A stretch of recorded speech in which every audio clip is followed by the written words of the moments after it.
Hello, class. Hope all is well. Hope you had a great 4th of July. Just some updates. I posted a new assignment. Next week, we'll probably post the midterm exam. It's a take-home week, similar to the homework. Focus a little bit on, it's going to focus on public policy, of course. That's the name of the class, but the policy process that we talked about. I want to focus on some of the articles that we read, so some of the questions are going to relate directly back to the article.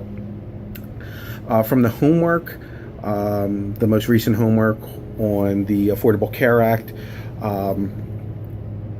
one thing that I would strongly encourage you to do for the exam would be to look at the role of the Supreme Court in approving the Affordable Care Act.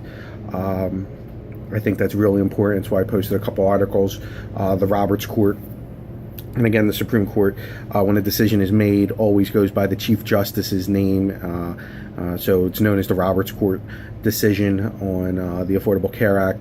I think it's vital to understanding the policy process, knowing that you guys did great with understanding the Congress's role in the formation and creation from the House to the Senate, back down to the House, back up to the Senate, and then to the President for the signature. You guys did fantastic there. It's then that certain states sued, saying that it's not part of their federal government's constitutional right to implement this law, and then the Supreme Court makes a decision whether or not it is the constitutional right of the federal government to implement a law of that nature. So see why they came to that decision, which was actually really interesting because it wasn't exactly what the federal government, the Obama administration, was saying was the reason it was within the federal government's constitutional right to implement the Affordable Care Act. They actually said, yeah, it's not that, but the federal government does have the right to implement a tax, and therefore the Affordable Care Act is law, and the states have to abide by it. So with that, what's the policy agenda? What's the policy agenda? So Anderson in the text talks about the demands that policymakers choose to or feel compelled to act on, or at least to appear to be acting on. So, policymakers, again, who are we talking about? Federal government, the Congress, state legislatures, senates, local governments, city councils, do the things that they feel compelled to act on. All right, so we've talked about many different examples of things that people feel compelled to act on, and how it gets to that point.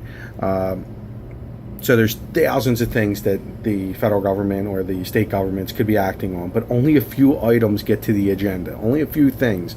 Why? Because there's limited time and resources. They can't act on everything. All right, so that's really important to keep in mind. We have the systemic agenda, which includes all items that are being discussed, what are interest groups bringing up, what a member of Congress is talking about, and then there's the government's actual agenda. What is the government actually attending to? What are the issues that we are actually going? So there's mandatory government things that have to be done. So every July 1 in state governments, there has to be budgets. Federal government, I think they run on to October, September 30th, and October 1st is the federal budget. A presidential appointment, we're talking about it now in the news, really important, is the president's obligation to appoint a Supreme Court justice with the passing of Justice Scalia, and it's, is it the responsibility of Congress to appoint that person or to even meet with that person during the last term of a president's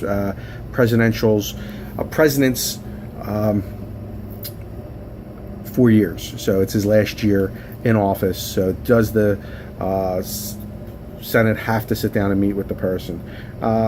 And then there's discretionary. There's mandatory and discretionary items that are on the government's agenda. These are issues that are voluntarily taken up. And again, we should understand and know why government looks at these things. What makes a problem public? What are some things that causes the public to say, wow, there's a problem here? big issue, we'll go back to 2008, the foreclosure issue, the number of people who were losing their homes, the mortgages, the mortgage crisis that was inherited during at the end of the Bush administration to the Obama first term. And the government had to do a buyout. So there was such an issue, that such a problem within the public that it was affecting everyone. I mean, just look at, for people who weren't experiencing a mortgage crisis, they were seeing a dip in their retirement funds. They were seeing a dip in the interest rates, an increase in interest rates during that time period. Excuse me. So that's a public issue. One that was real easy to see coming many years ago. And I find it funny. I don't know if any of you are Mad Men fans. I'm not. But my father raves about it. And I said, Dad, I can't relate to this. It's not during my time period. I don't get it. Back then in the 1950s and 60s, you walk into an office and there's 20 people smoking cigarettes, in their office at their desks, drinking in the middle of the day. Things have changed, right? Things have changed. So they saw it as a public problem, and now you can't even smoke in many restaurants. In Philadelphia, I think the law is, even at bars, if over 10% of your budget comes from sales of food, there's no smoking allowed. Good or bad, if you're a smoker, got to go outside, sorry. I remember as a kid smoking sections, but back in the day, everybody, you'd be on an airplane and people would be puffing away. Times have changed. Why? There was an awakening. The cancer crisis, lung cancer, secondary smoke, research by scientists that found this, and people said, whoa, wait a second. I don't want that coming near me. And again, with the millennials, I hate to point everything back to the Generation X parents and the late baby boomer parents who see their kids as, wait, hold on, stop. My kid can't have smoke go up their lungs. Whereas when I was a kid, my mom and dad would pass cigarettes in between me and without a car seat in the front seat of a 1980 station wagon. So it got seen as a public problem, right? Keep that in mind when we're talking about it. So now we get to Kingdon's agenda setting model, which is important. This is great stuff, guys. So keep this in mind. So there's a problem stream. All right, there's a problem. Maybe it's smoking. What do we find out? So smoking's this major issue. Okay, and big tobacco's on trial. All right, we're finding out that they're doing things with tobacco to make it more addictive. All right, so all these things are coming up.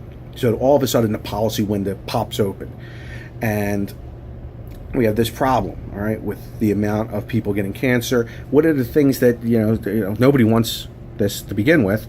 But the other avenues are now it's increasing our medical costs because so many people need to be treated for lung cancer. So what happens is now there's definitely organizations, interest groups who come jumping in and saying, the American Cancer Society jumps in and says, wait a second, we know that this is a problem. All right, they get to a politician, all right, and start working with the politicians we got to create some rules, some laws. All right, maybe we start at the local governments and prohibit smoking in government buildings. All right, so that policy window is open in the state, in the local government. They start meeting with the city council members, and the city council members say, you know what, let's jump ahead of this game. Let's create a policy that says no smoking in government buildings. It's, maybe a small step, but it's the right step. We control this. That policy gets implemented. All right, not a major change, but a gradual start. I mean, maybe you get to the point of saying, relating it back to incrementalism from our earlier PowerPoints and slides on policy. So that's really important to keep in mind. So Kingdon, you got the problem stream. All right. So again, we just talked about, tobacco and smoking, and the policy window opens up because something comes about, this discovery of secondhand smoke causing cancer. I didn't know that could be the case. So now we got to get this, we get that special interest group. The American Cancer Society gets in there with the politicians. We know these facts. We know that it's a problem. We can create a policy, and the policy again may be something as small as no smoking in government buildings. All right, so with the problem stream, let's talk about the problem stream. There's got to be indicators. Increase in the rate of lung cancer, unemployment rates, uninsured. Big thing with the the Affordable Care Act is the number of people who are uninsured in the United States. A focusing event could be something that causes a problem stream to come up. 9/11 with the airlines. Katrina, the walls weren't built, they weren't being reviewed standard.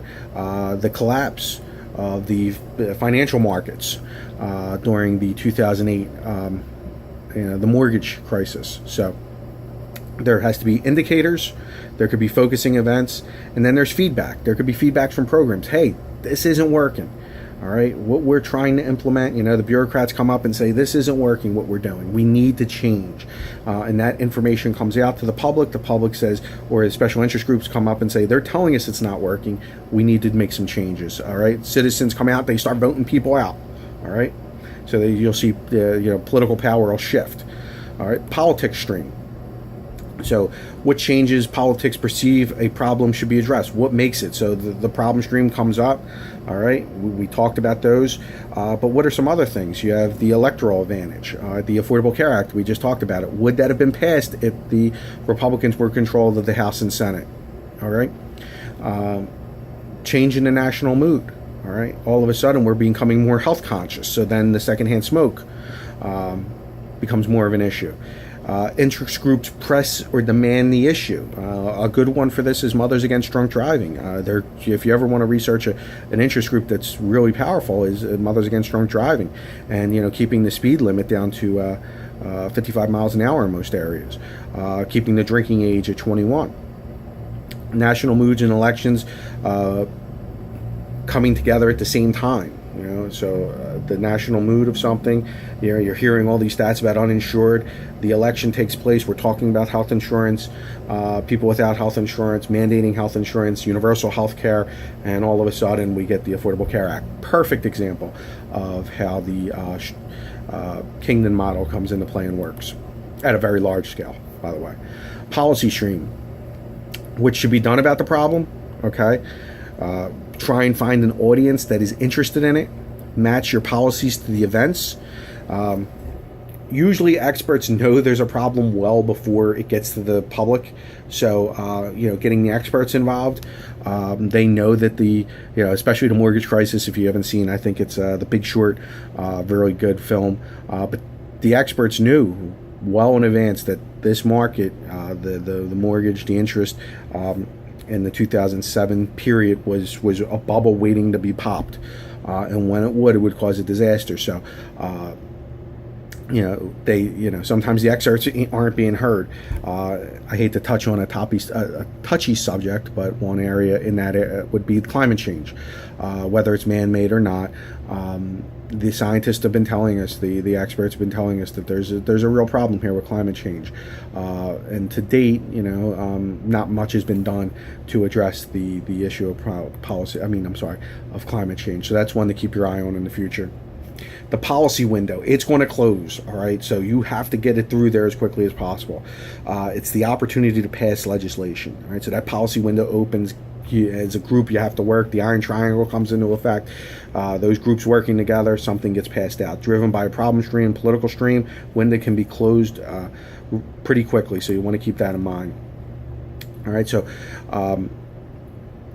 we want to touch on today Downs' issue attention cycle, because it is really, really interesting, and I want you to keep this in mind that any public policies that are coming about or things that you're hearing about, because I think it's a really good example. So Downs issues attention cycle, you have the pre-problem stage. All right, so specialists in the group, we were just talking about the movie The Big Short with the mortgage crisis. The experts are saying that this is going to happen. So the pre-problem stage, the experts are talking about it. Okay, there's some stats coming out. We're seeing this. There's some issues taking place. All of a sudden, this information gets to the general public, and boom, you get this alarm discovery. All right, and new enthusiasm. What do you mean secondhand smoke it could cause cancer? we gotta stop people from smoking. We can't be in the same room as a smoker.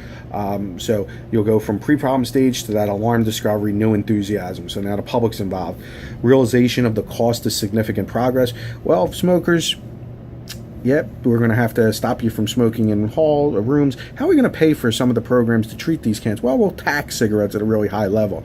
Wait a second, I have an aunt who smokes, I smoke. Hold on, hold your horses here. Wait a second, is this the right move? And mortgage crisis. Well, to get out, the government's going to have to pump billions of dollars into the mortgage industry or into the banking industry. We're going to have a major buyout here. Wait a second, how much is this going to cost us as a country?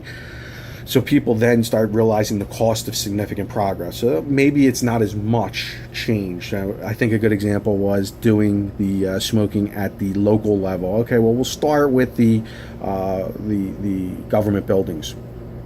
And then you get the gradual decline in the intensity of the public interest. That alarm discovery kind of wears off because now we're focusing on other problems, other things in our society. We got gun violence. What are we going to do? So all of a sudden we're forgetting about the tobacco. We're forgetting about the mortgages. We're forgetting about health care. Now we're focusing on something else.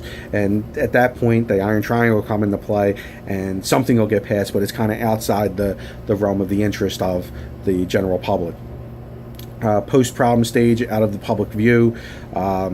The Iron Triangle takes control, and that'll deal with the problem. I hope you like this video. I hope it helps you to understand the attention and Kingdon, Downs and Kingdon, and the agenda and how things work. So if you have any questions, always feel free to email me, and we'll go from there. See you soon. Bye-bye.